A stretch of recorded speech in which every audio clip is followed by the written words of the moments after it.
ඔන්න මේ වීඩියෝ එකෙන් අද අපි ඔයාලට අරගෙන ආවේ පුරවලා හදපු මාළු මිරිස් කරි එකක්. ඒ වගේම තාමත් ඔයාලා අපේ YouTube channel එක subscribe කරලා නැත්නම් දැන්මම පල්ලෙහා තියෙන subscribe button එක ඔබලා ඊට එහා පැත්තේ තියෙන bell icon එක ඔබන්නත් අමතක කරන්න එපා.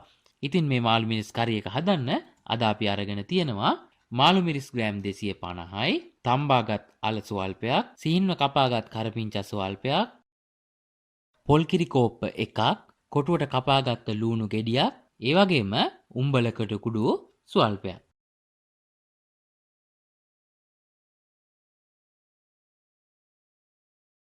මුලින්ම තම්බාගත් අල ටික හොඳින් පොඩි කරලා එයට සීන්ව කපාගත් කරපිංචා, කොටුවට කපාගත් ලූණු,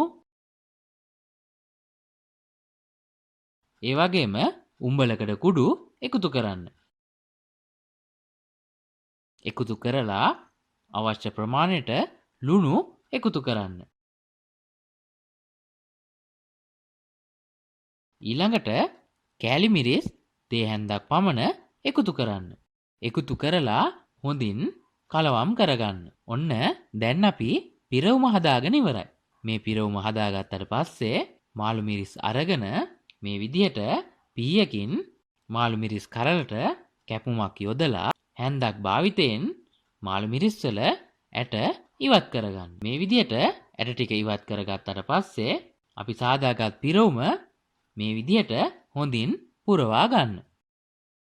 මේ විදිහට මාළු මිරිස් ටික පුරවා ගත්තට පස්සේ භාජනයක් ලිපේ තියලා එයට පොල් තෙල් මේස ඇඳි 5ක් පමණ එකතු කරන්න. එකතු කරලා පොල් තෙල් ටික රත් වුණාට පස්සේ මාළු මිරිස් ටික මේ විදිහට හොඳින් බෙද ගන්න. මාළු මිරිස් ටික මේ විදිහට සාමාන්‍ය ප්‍රමාණයට බෙද ගන්න. මාළු මිරිස් ටික බෙදගත්තට පස්සේ භාජනයක් අරගෙන එයට සිහින්ව කපාගත් ලූණු සුවල්පයක් එකතු කරන්න. ඊළඟට රම්පේ සුවල්පයක් එකතු කරන්න. එකතු කරලා පොල් කිරි කෝප්පය එකතු කරන්න. ඊළඟට 3-5 තේ හැන්දක් එකතු කරන්න. ඊළඟට කහ කුඩු තේ හැඳි භාගයක් පමණ එකතු කරන්න. ඊළඟට රස අනුව ලුණු එකතු කරගන්න. එකතු කරලා හොඳින් කලවම් කරලා මිරිස් කුඩු තේ හැඳි භාගයක් පමණ එකතු කරන්න. එකතු කරලා කුරුදුපොතු සුවල්පයක් එකතු කරන්න. එකතු කරලා හොඳින් කලවම් කරලා ලිපෙන් තියලා බැදගත්ත මාළු මිරිස් එකතු කරන්න.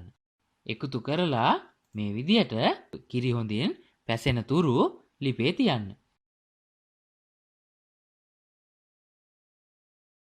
ඔන්න අපේ මාළු මිරිස් කරි එක හදලා ඉවරයි. ඔයාලත් මේ විදිහට මාළු මිරිස් කරි එකක් හදලම බලන්නකො කොහමද රස කියලා.